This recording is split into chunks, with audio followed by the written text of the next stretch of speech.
নমস্কার বন্ধুরা, welcome to edu enlightenment YouTube channel.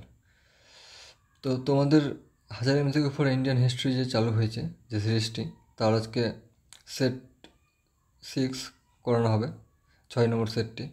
বিগত যতগুলি পরীক্ষা আছে বা যা পরীক্ষার জন্য তোমরা প্রিপারেশন নিচ্ছ, সবগুলি পরীক্ষার জন্য এগুলি গুরুত্বপূর্ণ। তো চলো শুরু করা যাক।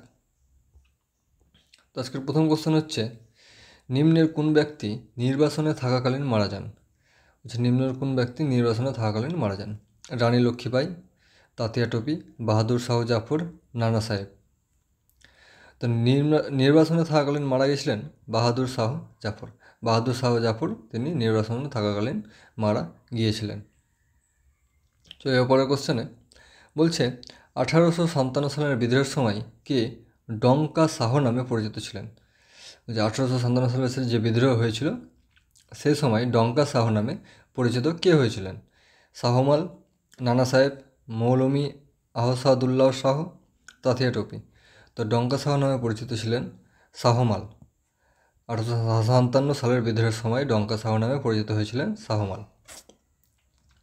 পরের কোশ্চেন বলছে, the Indian war of independence 1857 বইটির লেখককে? The Indian war of independence 1857 বইটির লেখককে? Sir Syed Ahmed, VD Savarkar, RS. Sharma, RC. Majumdar.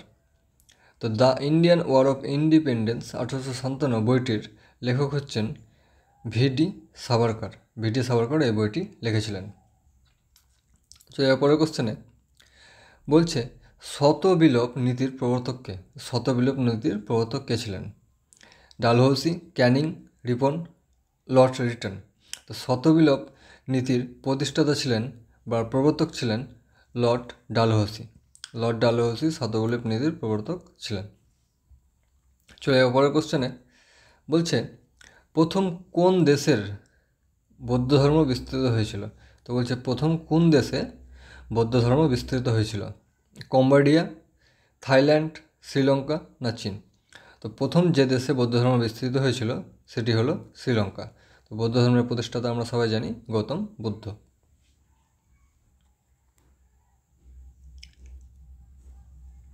পরের কোশ্চেনে বলছে, নিম্নের কোন ব্যক্তি হিন্দু বালিকা বিদ্যালয়ের সম্পাদক হিসাবে পরিচিত, যেটি পরে বেথুন বালিকা বিদ্যালয় হিসাবে খ্যাত? বলছে, কোন ব্যক্তি হিন্দু বালিকা বিদ্যালয়ের সম্পাদক হিসাবে পরিচিত এবং এটি পরে বেথুন বালিকা বিদ্যালয় নামে খ্যাত হয়েছিল? অ্যানি বেসান্ত, ঈশ্বরচন্দ্র বিদ্যাসাগর, দেবেন্দ্রনাথ ঠাকুর, সরোজিনী নাইডু। তো এখানে অ্যান্সার হয়ে যাবে ঈশ্বরচন্দ্র বিদ্যাসাগর। চলে যাবো পরের কোশ্চেনে। বলছে, কে কলকাতায় এশিয়াটিক সোসাইটি প্রতিষ্ঠা করেন? বলছে, এশিয়াটিক সোসাইটির প্রতিষ্ঠাতা কে করেছিলেন? Alexander Cunningham, John Stuart Mill, William Jones, David Hare.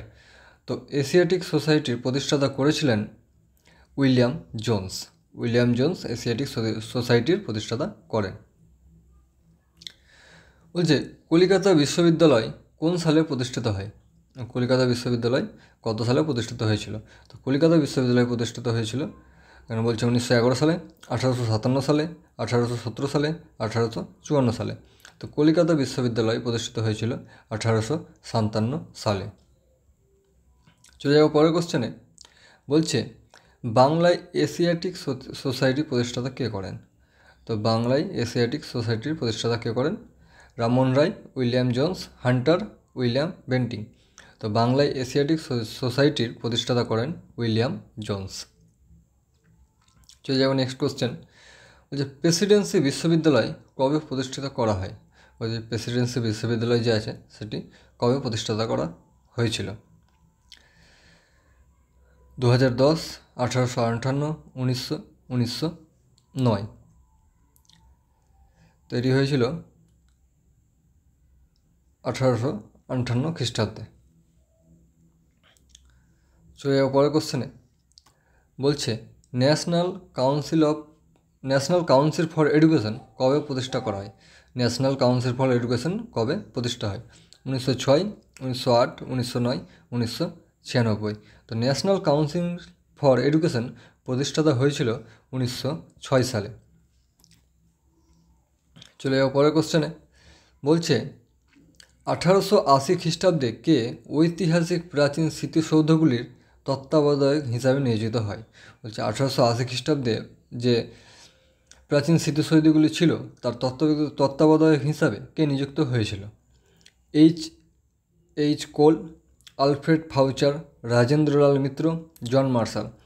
তো এখানে নিযুক্ত হয়েছিলেন এইচ কোল।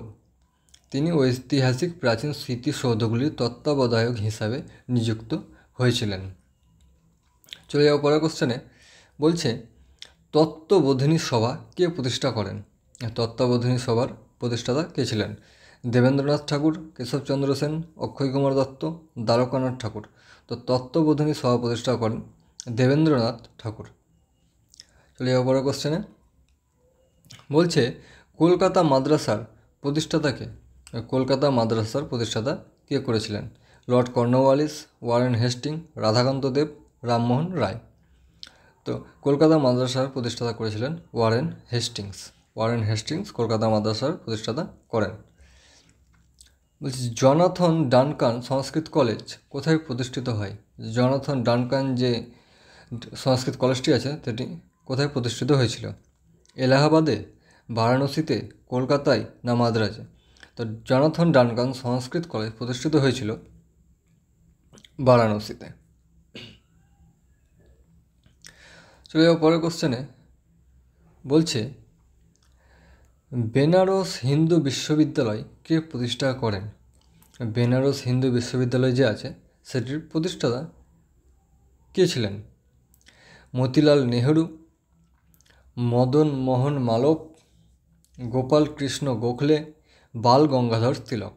তো বেনারস হিন্দু বিশ্ববিদ্যালয়ের প্রতিষ্ঠা করেছিলেন মদন মোহন মালব বা মালব্য। তো বেনারস হিন্দু বিশ্ববিদ্যালয় প্রতিষ্ঠা করেন মদন মোহন মালব্য। চলে যাও পরের কোশ্চেনে। বলছে ইংরেজি শিক্ষার ম্যাগনা কার্টা কোনটি? আচ্ছা, ইংরেজি শিক্ষার ম্যাগনা কার্টা কোনটি? 1813 সালের চার্টার আইন, ইন্ডিয়ান এডুকেশন কমিশন রিপোর্ট, উডের ডিসপ্যাচ, কোনটি নয়? ইংরেজি শিক্ষার যে ম্যাগনা কার্টা বা যে আইন তৈরি হয়েছিল সেটি কোনটি? তো এখানে সেটি হলো উডের ডিসপ্যাচকেই ইংরেজি শিক্ষার ম্যাগনা কার্টা বলা হয়। চলে যাও পরের কোশ্চেনে। বলছে ভারতীয় নবজাগরণের জনক কাকে বলা হয়? তো ভারতীয় নবজাগরণের জনক কাকে বলা হয়? রাজা রামমোহন রায়কে, রবীন্দ্রনাথ ঠাকুরকে, স্বামী দয়ানন্দ সরস্বতীকে, স্বামী বিবেকানন্দকে। তো ভারতীয় নবজাগরণের জনক বলা হয় রাজা রামমোহন রায়কে। ভারতীয় নবজাগরণের জনক বলা হয়। এছাড়াও রাজা রামমোহন রায়কে ভারত পথিকও বলা হয়ে থাকে। চলে যাও পরের কোশ্চেনে। বলছে কার জন্মদিন উপলক্ষে শিক্ষক দিবস পালন করা হয়? বলছে আমাদের দেশে ভারতবর্ষে যে শিক্ষক দিবস পালন করা হয় সেটি কার জন্মদিন উপলক্ষে পালন করা হয়? এ Jawaharlal Nehru, B Sarvepalli Radhakrishnan, C Rajendra Prasad, D Indira Gandhi. তো শিক্ষক দিবস পালন করা হয় সর্বপল্লী রাধাকৃষ্ণনের জন্মদিন উপলক্ষে এবং এটি পালন করা হয় 5ই সেপ্টেম্বর। 5 সেপ্টেম্বর আমরা শিক্ষক দিবস পালন করি প্রত্যেক বছর এবং সেটি হচ্ছে সর্বপল্লী রাধাকৃষ্ণনের জন্মদিন। তো চলে যাবো পরের কোশ্চেনে। বলছে নতুন ভারতের ভবিষ্যৎ স্রষ্টা কাকে বলা হয়? বলছে নতুন ভারতের ভবিষ্যৎ স্রষ্টা কাকে বলা হয়? ডিরোজিও, মহাত্মা গান্ধী, সুরেন্দ্রনাথ ব্যানার্জি, রাজা রামমোহন রায়। তো নতুন ভারতের ভবিষ্যৎ স্রষ্টা বলা হয় রাজা রামমোহন রায়কে নতুন ভারতের ভবিষ্যৎ স্রষ্টা বলা হয়। চলে যাওয়া পরের কোশ্চেনে। বলছে রামকৃষ্ণ মিশন কবে প্রতিষ্ঠিত হয়? রামকৃষ্ণ মিশন প্রতিষ্ঠিত হয়েছিল কত খ্রিস্টাব্দে? 1897, 1885, 1902, 1905। তো রামকৃষ্ণ মিশন প্রতিষ্ঠিত হয়েছিল 1897 খ্রিস্টাব্দে। চলে যাবো পরের কোশ্চেনে। বলছে প্রার্থনা সমাজ কত সালে প্রতিষ্ঠিত হয়? প্রার্থনা সমাজ কত সালে প্রতিষ্ঠিত হয়েছিল? 1867 খ্রিস্টাব্দে, 1865 খ্রিস্টাব্দে, 1869 খ্রিস্টাব্দে, 1871 খ্রিস্টাব্দে। তো প্রার্থনা সমাজ প্রতিষ্ঠিত হয়েছিল 1867 খ্রিস্টাব্দে। বলছে 1875 সালে কি আর্য সমাজ প্রতিষ্ঠাতা করেন? বলছে 1875 সালে যে আর্য সমাজ হয়েছিল তার প্রতিষ্ঠাতা কে ছিলেন? স্বামী দয়ানন্দ সরস্বতী, ঈশ্বরচন্দ্র বিদ্যাসাগর, রাজা রামমোহন রায়, না স্বামী বিবেকানন্দ? তো 1875 সালে যে আর্য সমাজ প্রতিষ্ঠাতা হয়েছিল তার প্রতিষ্ঠাতা ছিলেন স্বামী দয়ানন্দ সরস্বতী। স্বামী দয়ানন্দ সরস্বতী 1875 সালের আর্য সমাজ প্রতিষ্ঠা করেন। পরের কোশ্চেন বলছে মানব জাতির জন্য এক জাতি, এক ধর্ম এবং এক ঈশ্বর উক্তিটি কার? তো মানব জাতির জন্য একটাই জাতি, একটাই ধর্ম এবং একটাই ঈশ্বর, এই কথাটি কে বলেছিলেন? জ্যোতিবা ফুলে, মহাত্মা গান্ধী, শ্রী নারায়ণ গুরু, রাজেন্দ্র প্রসাদ। তো মানব জাতির জন্য এক জাতি, এক ধর্ম এবং এক ঈশ্বর, এই কথাটি বলেছিলেন শ্রী নারায়ণ গুরু।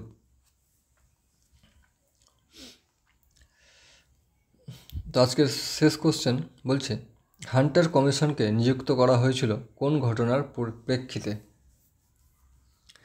হান্টার কমিশনকে নিযুক্ত করা হয়েছিল কোন ঘটনার প্রেক্ষিতে? অন্ধকূপ হত্যার ঘটনা, জালিয়ানওয়ালাবাগ হত্যা, 1857 সালের বিদ্রোহ, বঙ্গভঙ্গ। তো হান্টার কমিশনকে নিযুক্ত করা হয়েছিল জালিয়ানওয়ালাবাগের হত্যাকাণ্ডের ঘটনার প্রেক্ষিতে। জালিয়ানওয়ালাবাগের যে হত্যাকাণ্ড হয়েছিল তার প্রেক্ষিতে হান্টার কমিশনকে নিযুক্ত করা হয়েছিল এবং জালিয়ানওয়ালাবাগ হত্যাকাণ্ডের জন্যই কবিগুরু রবীন্দ্রনাথ ঠাকুর তার নাইট উপাধি ত্যাগ করেছিলেন। তো আজকে এখানেই শেষ হলো। ক্লাসগুলি কেমন লাগছে তোমরা অবশ্যই জানাবে এবং ক্লাসগুলি মন দিয়ে অবশ্যই দেখবে। বিগত যা পরীক্ষা আসছে তোমরা যার জন্য প্রিপারেশন নিচ্ছ, খুব মন দিয়ে তোমাদের সবাইকে পড়তে হবে। তো আজকে এখানেই শেষ করলাম, ধন্যবাদ।